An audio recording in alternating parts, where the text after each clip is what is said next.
I just want to ask, what's the status on the assignment? Have you guys started? Have you guys finished? Where are you up to? So the assignment comes with two different sections. You have the calculation report, which is worth 15 marks. And then you have the drawings that you have to do, which are 10 marks. The drawings have to be done using AutoCAD. So the drawings you will do will be an isometric assembly drawing, as well as a isometric dimension drawing. Or you could even do orthographic projection to show your dimensions, but you have to do one where it's dimension and one which shows its assembly.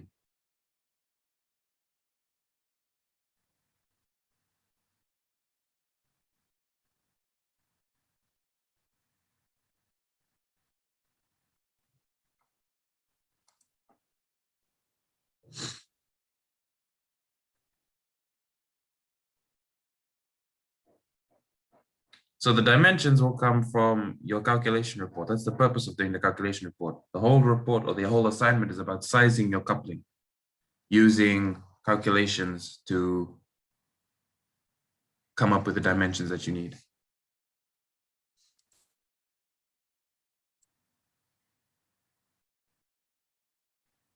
So the main dimensions that you will be coming up with are your key length, so your coupling length, your hub diameter, your flange thickness, your flange diameter, and your bolt sizes.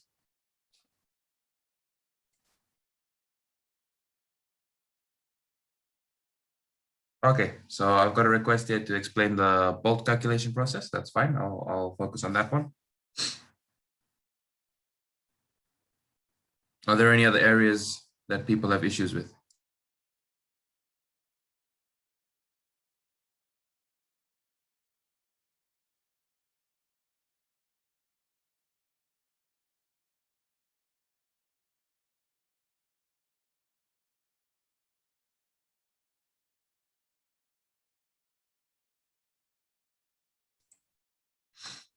Okay, before I jump into the different analysis explanation or work through it with you guys, I have a few questions for you. This whole assignment is about designing a part or components using mathematics, engineering theory to come up with the sizes and dimensions, right? So in your projects thus far, you've been doing it all conceptually, no analysis, no mathematics behind the different sizes or dimensions that you give your designs. So this assignment is just giving you a taste of what it's like when you have to combine your engineering theory with your design skills, design creativity. Right, so we are looking at a flange coupling in this assignment. And the whole purpose of the flange coupling is to transmit the power from one shaft to the other. All right, if you remember back a couple of weeks ago when we were talking about the pulley system, and I was saying that the shaft transmits the power, that's what the coupling will do. The coupling will transmit the power from shaft A to shaft B. And when it's doing that, or when it's working, the flange will be experiencing different types of forces. So can anybody tell me what are the types of forces that we can come across? What are the types of forces that we will be dealing with in this assignment? Or not just this assignment, but generally, what are the 3-4 most common types of forces that we deal with?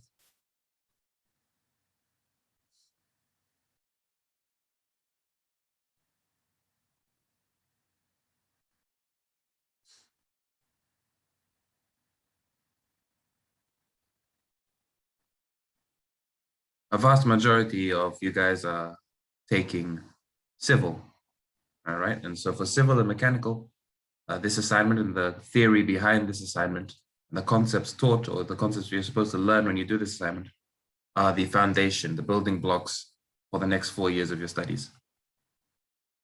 So yes, the first one, oh yeah, it's very good.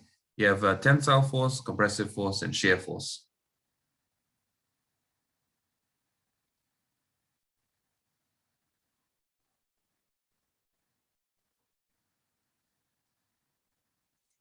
tensile, compressive, and shear. So right before you can even do any of the hand calculations, at each step, you have to identify what type of force you're dealing with. All right, and it'll either be tensile, compressive, or shear. We have another one, which is friction. But for this assignment, there aren't any moving parts or no parts moving against each other. So we don't have to worry about the effect friction has on our part. So we're only going to be looking at these three.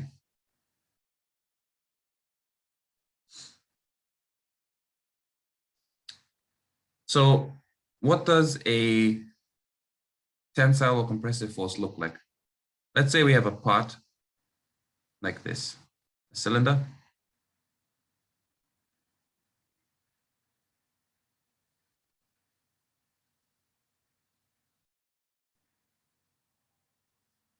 A tensile or compressive force acts perpendicular to the surface. This is the surface that we're looking at, the surface that we're trying to find the stress on. A tensile force acts perpendicular to that surface, so 90 degrees to the surface, and it acts in a pulling motion. So it wants to pull the component and make it longer. A compressive is the opposite. It has a pushing effect or a compressing effect, where it makes the object want to kind of squash together. And shear acts parallel to the surface, and it causes a sort of a slicing motion. So if you can visualize these types of forces or the types of motions that your part will be going under when it's working, you'll be able to easily identify what type of forces are at play. Okay, second question. How do we tell if our design is adequate? How do we know when we have designed something and it will work when it's put into practice? How will we know that our coupling will be able to function properly?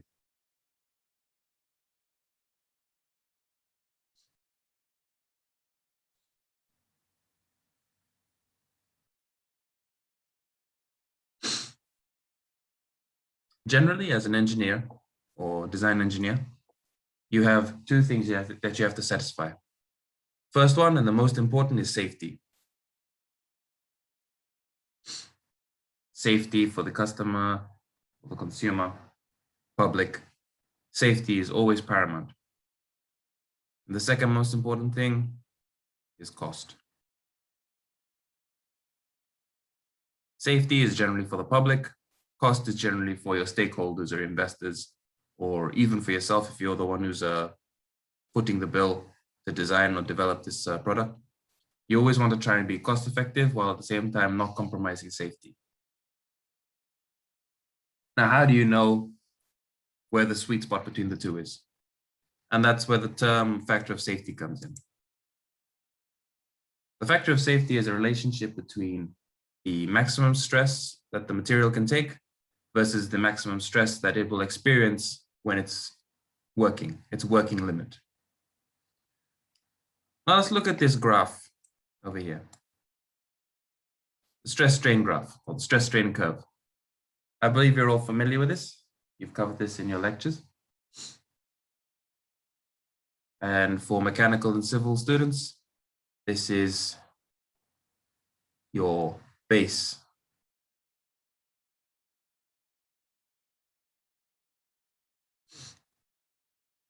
Right?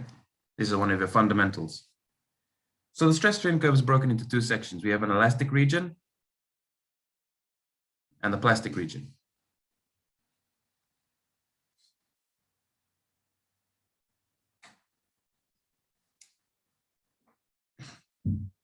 So we have two regions of elastic and plastic. In the elastic region, the stress and strain have a directly proportional relationship. That is to say, when you apply a force to a part, so let's say our component here again, and you apply a force,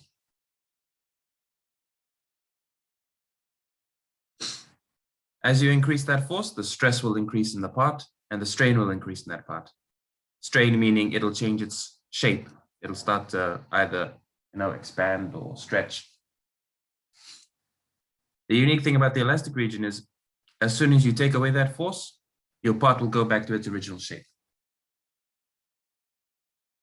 Means it won't change its shape, it won't be deformed, and it won't fail.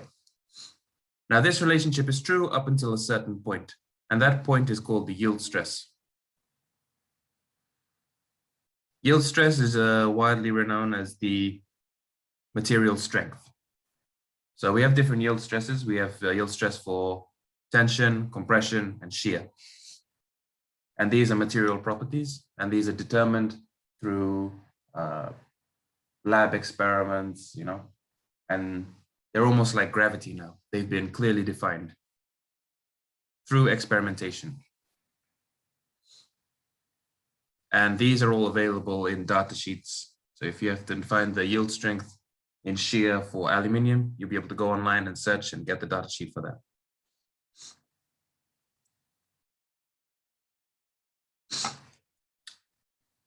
Now, beyond that yield stress, or if you keep on increasing the force and the part starts to experience more stress than the yield stress, you move into the plastic region. And the plastic region is where you have permanent deformation, or the shape will permanently change. And that's widely known as failure. In most cases, as soon as a part starts to change its shape permanently, that's regarded as failure. So above all else, we want to avoid any of our components undergoing plastic deformation or permanent deformation. Right? So in some cases, it says the ultimate strength. And in some applications, parts are allowed to yield. Yield is when it goes into this region. In some applications, that's acceptable. And that's where you would use the ultimate strength, because after the ultimate strength, the part can no longer take any more stress, and it will go and then it'll break at some point. However, for most cases, we design parts to the yield stress. And that is how we know whether or not our design is adequate. If the working stress is less than the yield stress, we can expect that the part will be able to function properly and not fail. And like I said, the factor of safety is a relationship between that yield stress and the working stress.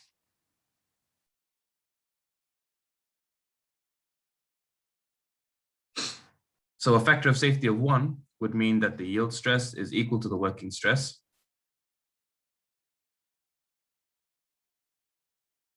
And in general, we don't recommend using a factor of safety of 1. Can anybody tell me why that is? Why we don't use a factor of safety of 1 in most cases?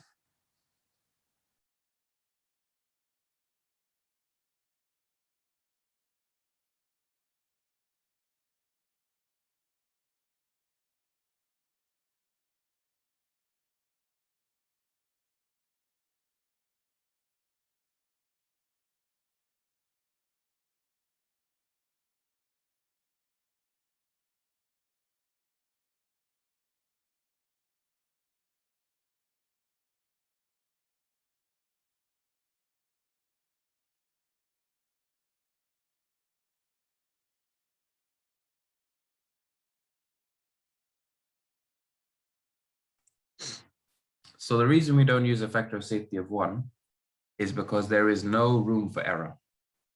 All right. We never know. Maybe in its working life, this coupling will experience some kind of impact force or some kind of additional load. Maybe the power will increase suddenly. Maybe there might be a power surge.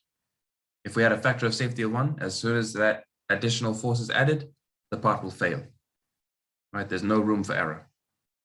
So we usually prescribe a factor of safety, you know, more along the lines of 1.2 or 1.5, and it can go up to 10 and even higher than that. But that's where this comes back, the fine balance between safety and cost. For different applications, you have different recommended factors of safety, and these are industry standards in most cases. In most cases, depending on the application, you might have a factor of safety of 1.2. When there's lives at risk, there might be a factor of safety of 3. When there's a lot of uncertainties, like you don't know what type of loads you're to expect, there's a higher factor of safety, a factor of safety of 10. But bear in mind, when you have a very high factor of safety, it usually means you'll be spending a lot more money, either having additional material or you'll be using a more expensive material. So it's just finding that sweet balance between safety and cost. And as an engineer, that is your job to tread between those two. Okay, so done with just a little bit of this background stuff. I'll jump into the bolt analysis. And then if you guys have any other questions about any of the other analysis, I'll come back. So the order that we do our analysis is dependent on the load path. So we know that our part A, and this is part B.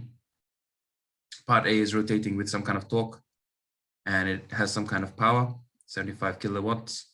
And we have to make part B have the same power as well as the same torque. All right. So we follow the path of the load to be able to size our parts. So it's going from the shaft to the key, from the key to the hub, from the hub to the flange, from the flange to the bolt, and then out the other side. So the order of our analysis should be shaft, key, hub, flange, bolt. However, in this case, we don't have to do a shaft analysis because the shaft is already provided by the client. The client has already set the size of the shaft that they want to use. So we don't have to worry about that. We just start our analysis from key analysis once we have already determined the torque. Okay. So assuming that you've done the torque analysis, key analysis, hub, flange, you now arrive at the bolt analysis, which is the last analysis in this assignment. Now, before you can go into doing calculations, you have to find your PCD. The PCD is your pitch circle diameter.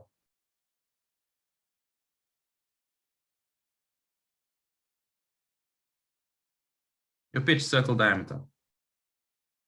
What is your pitch circle diameter? Pitch circle diameter is the diameter of the circle, or the distance from the center of your bolts on one side to the center of your bolts on the other side of the flange. That's your pitch circle diameter. Now let's assume that this hole here is for the outside diameter of your hub. Okay, so this is your hub that fits inside here. In this case, our hub flange, it's all cast in as one part, but just with this diagram, let's assume that the hub fits inside here. All right, so obviously your PCD will have to be greater than your hub outer diameter. Yes? The only unknown here is the distance from the outside diameter of your hub to the center of your bolt. That distance, let's call it distance A. Now this distance A will vary for each group doing this assignment. This distance A is the allowance distance that you're going to give from the outside of your hub to the center of your bolts for accessibility. All right, remember these are bolts, so bolts need to be tightened and loosened to be able to fit and removed.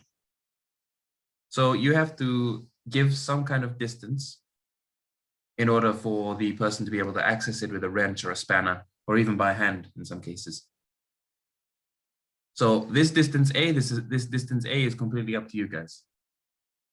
But remember that you have to make it a logical choice. You can't go for a really, really huge distance because then you're just wasting material, making your part needlessly bigger than it needs to be.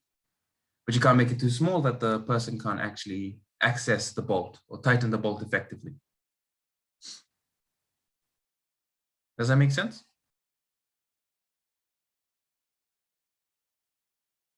So our PCD will be equal to our hub outer diameter plus 2. Remember 2 because there's the distance here as well as the distance here. 2 times A.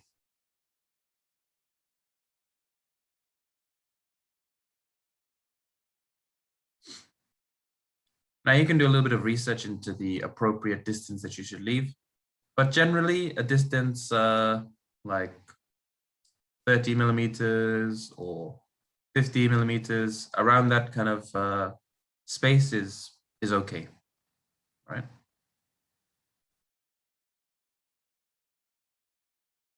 Am I making sense so far?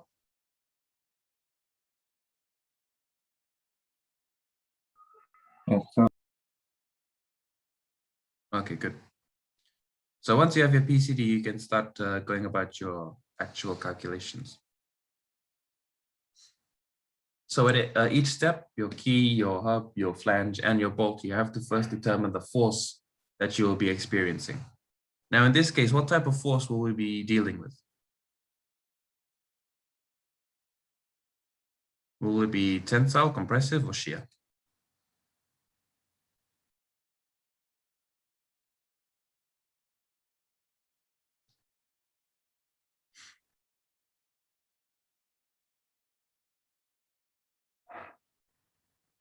Shear force, yes. This flange is twisting, and it's going to cause these bolts to try and slice in half. So it's a shear force. We know the relationship between torque and force is force times distance. And we would use this relationship to find our force. So force will be equal to the torque divided by the distance. Now the torque is constant. Okay, the torque is what we're trying to transmit from shaft A to shaft B. So in all parts, the torque will be the same. So torque will be a constant. And it'll be the same as the torque that you find in your torque analysis. The force is the one that will be varying. As you get further away from the center of the shaft, your force will decrease, meaning as the distance gets further, your force will decrease. Force and distance have an inversely proportional relationship. Now, what would this distance be?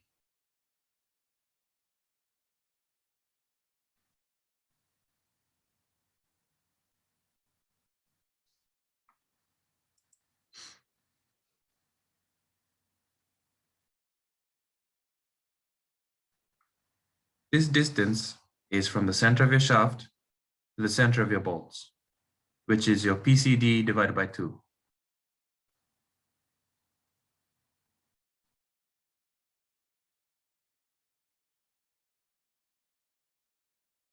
Yes, for you, it might be 90 millimeters. It might be different for other people,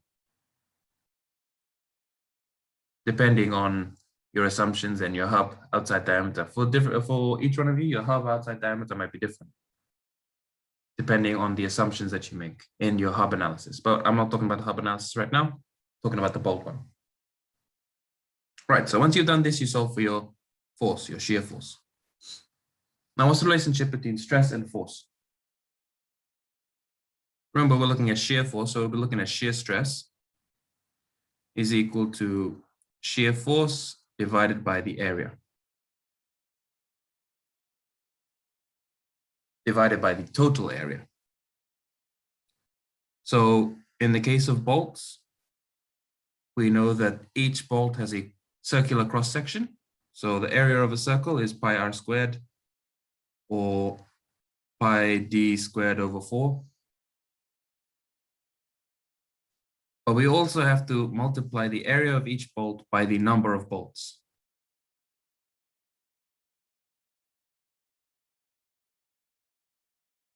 So our shear force will be, our shear stress will be equal to the shear force divided by the number of bolts, so the area of each bolt, multiplied by the number of bolts.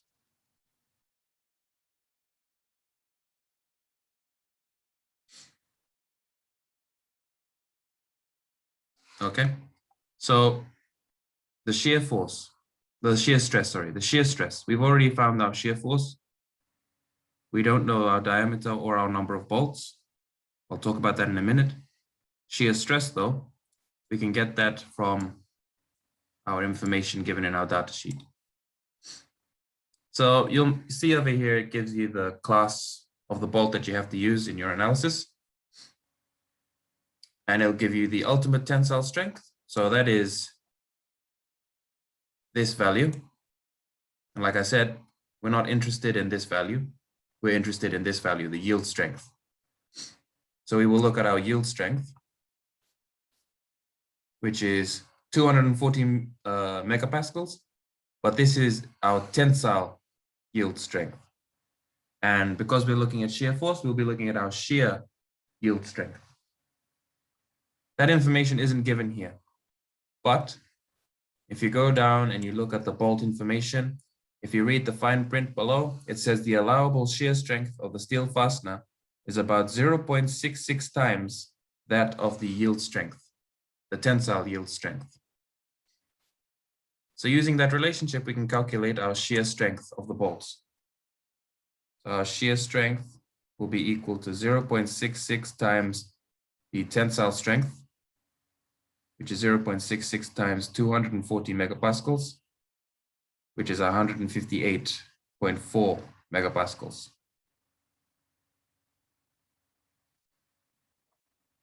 All right. So we can substitute this value back into this equation. Now we still have two unknowns. We still have the diameter that we're not sure about and the number of bolts. It's at this stage where you can make a decision, where you make a decision. There are two ways you could go about it. First one, you could state the number of bolts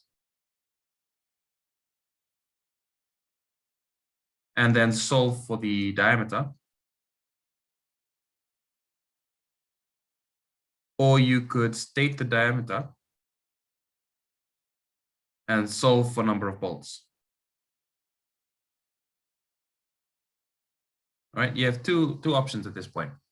You could either say that I want to use 4 bolts to fasten this flange, but I don't know the size of each bolt. So then you would make D the subject of this formula, and then you would solve for D. Or you could say that I want to use a diameter of 12, so M12 bolt, but I don't know how many I need to use. And you would make number of bolts the subject of the formula and solve it that way. Does that make sense?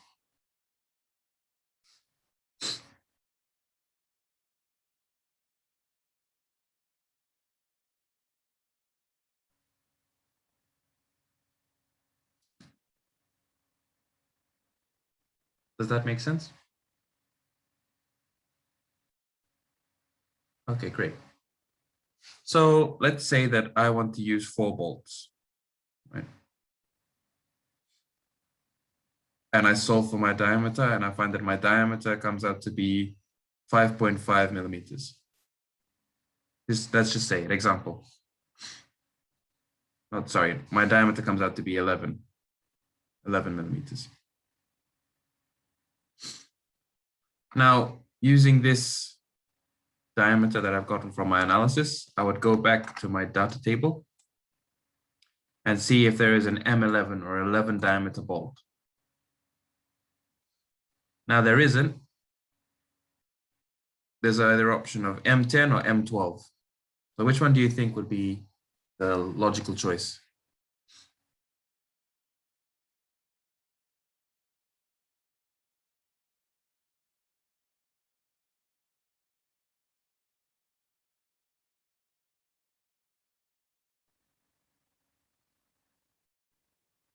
Yes, obviously M12 would be the better choice, because if you went with M10, then your thing would fail. Your bolt would fail. It would shear. So we choose M12 bolts, and then to wrap up your bolt analysis, you would make the statement that it requires 4 M12 bolts at a PCD of, let's say this PCD that you found was 250 mil. All right, and that's how you would do your bolt analysis. Now, just also when you go to do your drawing, you'll find that your PCD has been determined, but you don't know your outside diameter of your whole coupling. Usually the distance that you say from the hub to the center of bolt is the same distance that you would say from your center of bolt to the outside of your hub, your outside of your flange. So this would be distance A times 2. That's how you could go about finding this outside diameter to then do your drawing in AutoCAD. Are there any other questions or any questions from the bolt analysis?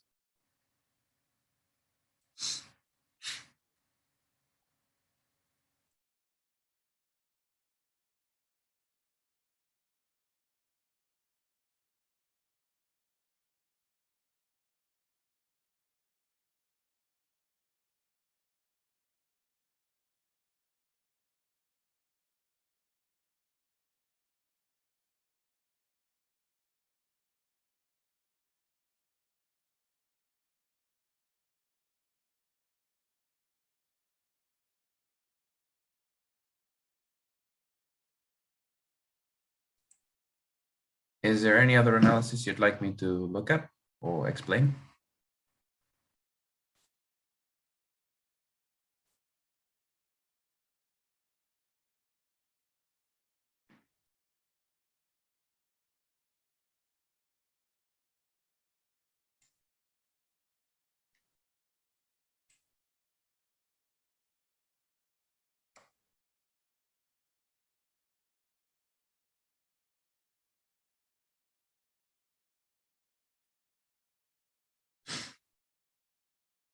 Okay, can I get you all to leave your name and ID number in the chat so that I can take your attendance? If you want, this session will actually end in 4 minutes time, but if you want, I can start another Zoom session with the same login information and we can carry on the discussion if you still have some questions.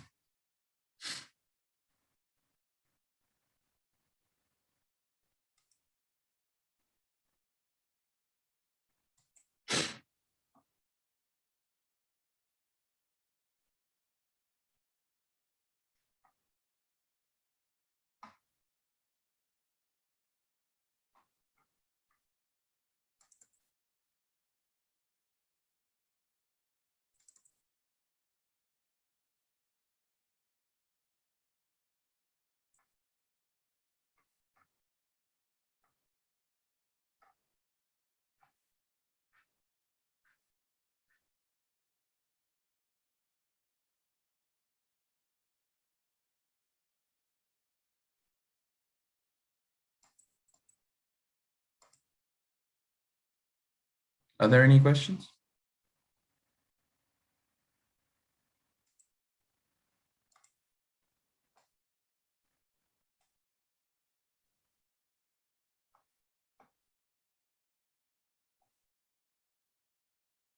Okay, guys. Well, thank you very much for attending this morning, and I will see you all next week.